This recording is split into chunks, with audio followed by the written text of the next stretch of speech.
เคยล่าพาย่างสตูดิโอฝากกดไลค์กดแชร์กดติดตามกดซับสไครบ์ทางช่อง YouTube ของเฮานี่เด้อขอขอบใจ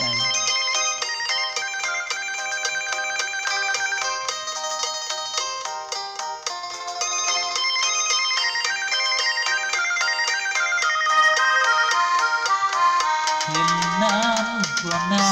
ไอจึงน้ำตาไหลนองหวังสิแต่งกับน้องเดือน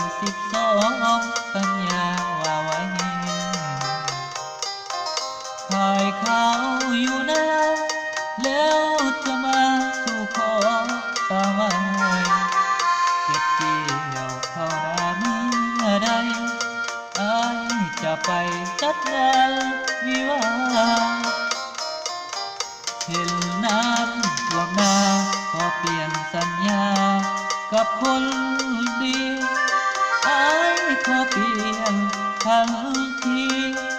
ย้อนบ่มีเงินทองดังว่าหวังจะขายข้าวจึงต้องเศร้าย้อนน้ำท่วมนาขอเลื่อนเอาไปปีหน้าอายจะมาสู่ขอแน่นอนฝนตกน้ำจนไหลลงบ่าไหลลงขึ้นท่วมทุ่งนาไหลท่วมป่าไหลท่วมดงดอนหน้าทุ่งนาทางเขางามต้องตายแน่นอนน้ำท่วมทุกบ่องามงอนจงได้เห็นใจเห็นน้ำท่วมนาขอเปลี่ยนสัญญาสิได้บ่ขอให้น้องคอยรอจะไปขอน้องนางปีใหม่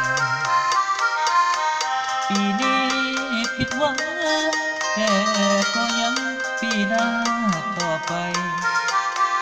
หอมแก้มต่อทวงดังใจอายจะไปสู่ขอน้องนา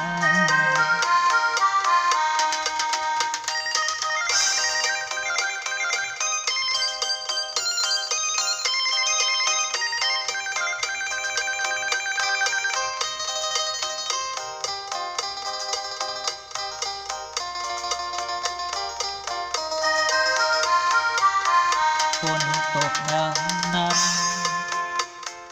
น้ำจนไหลลงบ่าไหลลงขึ้นท่วมท้องนาไหลท่วมป่าไหลท่วมดงดอนหน้าทุ่งนาทางเขางามต้องตายแน่นอนน้ำท่วมทุกบ่อ